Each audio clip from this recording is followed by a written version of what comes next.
Es importante resaltar que Elías no fue el verdadero autor de este maravilloso suceso, ni su oración fue determinante para que se llevara a cabo, sino fue más bien la suprema voluntad de Dios manifestándose a través de la oración de Elías.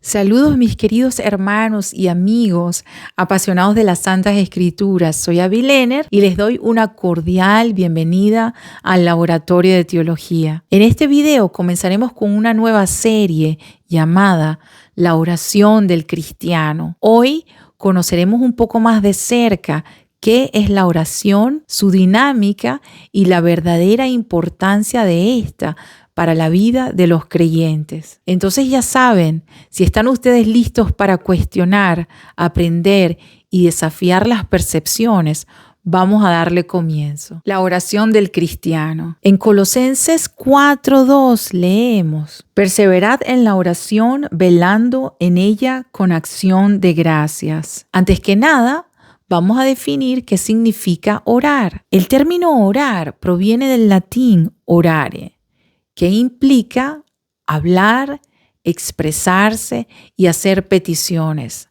Por lo tanto, podríamos entender la oración cristiana como un medio de comunicación entre el hombre y Dios, donde nos presentamos delante de Él y expresamos nuestro agradecimiento, admiración y peticiones. El teólogo Adam Clarke definió la oración como el lenguaje de la dependencia. Como seguidores de la fe cristiana, es necesario recordar el énfasis que se nos hace en dedicarnos a la oración.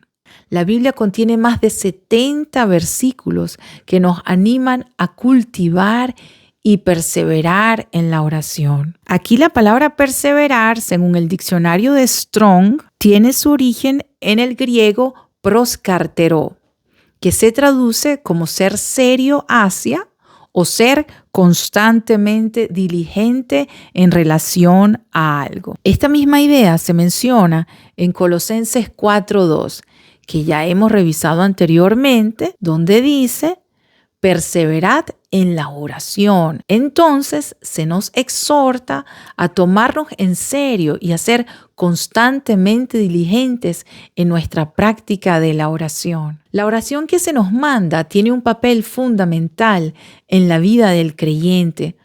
Algunos teólogos han comparado la oración del cristiano con la respiración, mientras que la lectura y el estudio de la palabra se asemejan al alimento, dos cosas totalmente imprescindibles.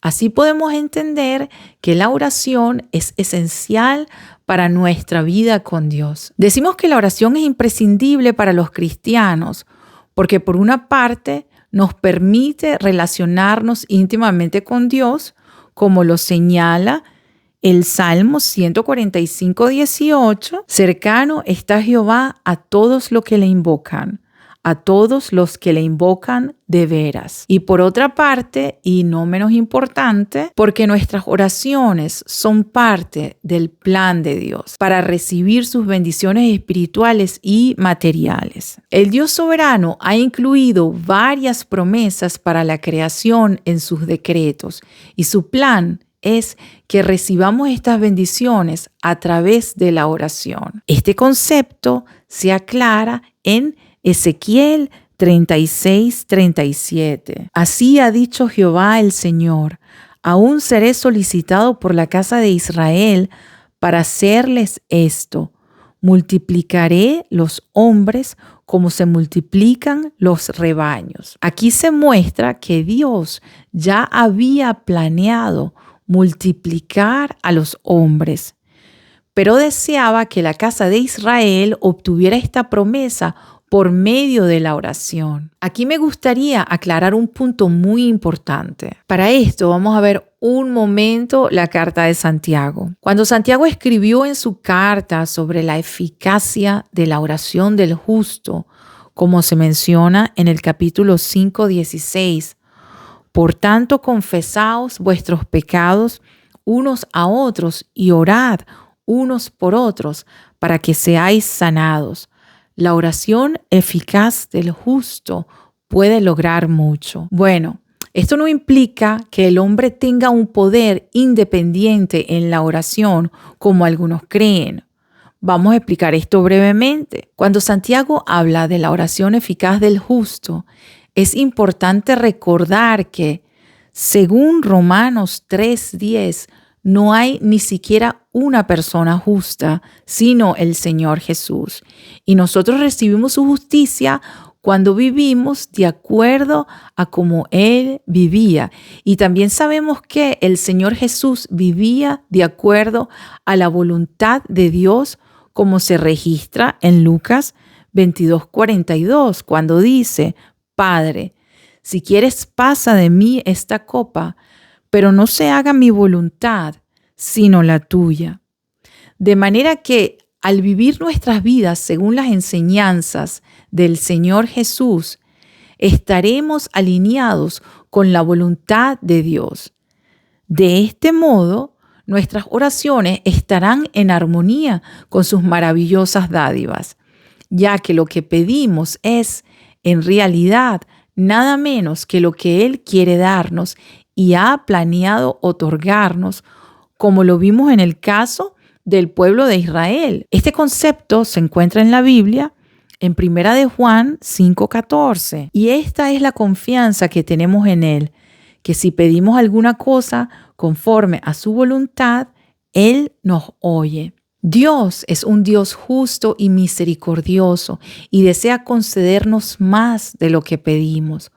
Por eso es crucial que aprendamos a hacer nuestras peticiones, como leemos en Santiago 4:3. Pedís y no recibís, porque pedís mal para gastar en vuestros deleites. Cuando se menciona gastar en vuestros deleites aquí, no se refiere específicamente a cosas materiales, sino que se refiere a los deseos egoístas de la propia voluntad humana.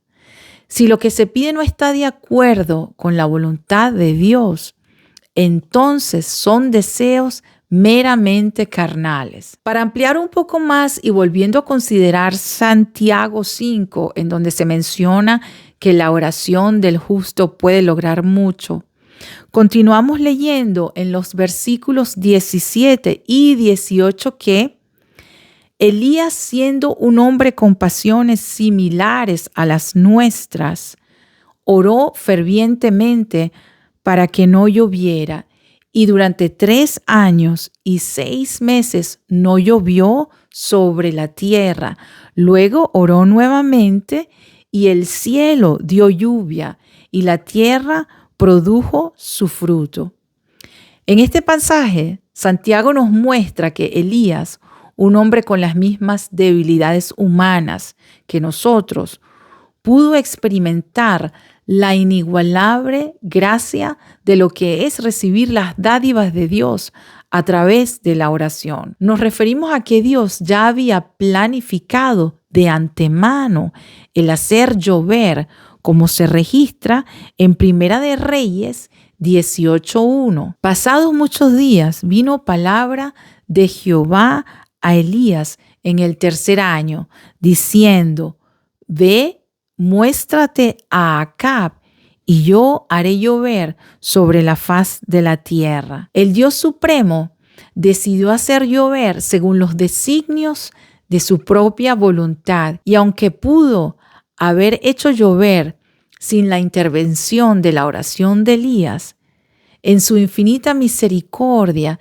decidió revelarle a Elías su plan de dádivas y la realización de éste. Con esto también le enseñó Dios a Elías que Él, Dios, está atento a las oraciones de los justos. Así se menciona en Jeremías 29:12. Entonces me invocaréis y vendréis y oraréis a mí y yo os oiré. Es importante resaltar que Elías no fue el verdadero autor de este maravilloso suceso, ni su oración fue determinante para que se llevara a cabo, sino fue más bien la suprema voluntad de Dios manifestándose a través de la oración de Elías. Por eso, nosotros no idolatramos a Elías, sino es importante comprender la dinámica de la oración y la voluntad de Dios para con la creación. Esta herramienta de la oración, si queremos llamarla así, también se nos ha sido otorgada y además se nos ha confiado como un mandato. Esto es necesario para que cuando Dios lleve a cabo sus planes, también podamos ser partícipes de su maravillosa voluntad. Alguien dijo, Dios nos bendice a través de la oración y a cambio Él recibe toda la gloria y admiración del hombre. Sin duda, la oración es uno de los medios que Dios utiliza para comunicar su voluntad y repartir sus dádivas a los hombres.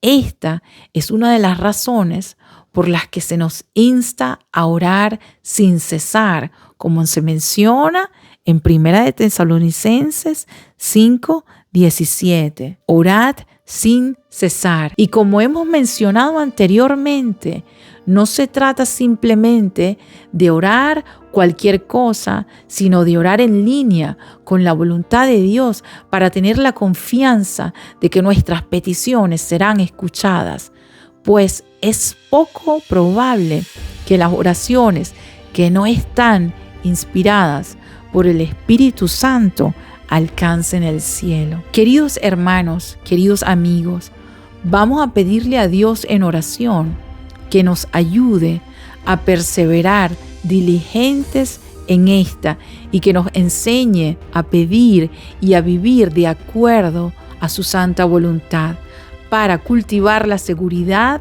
de que Dios siempre nos escuchará y no tardará en respondernos. En nuestro próximo video seguiremos explorando y profundizando más acerca de la oración del cristiano. Gracias por haber visto este video. Si le ha sido de bendición, por favor compártalo y dele a me gusta. Además, me encantaría leer sus opiniones y preguntas en los comentarios. Quiero recordarle que se suscriba a mi canal y active la campanita. Que Dios le bendiga con sabiduría y conocimiento de su divina persona, su servidora, Abby Lehner.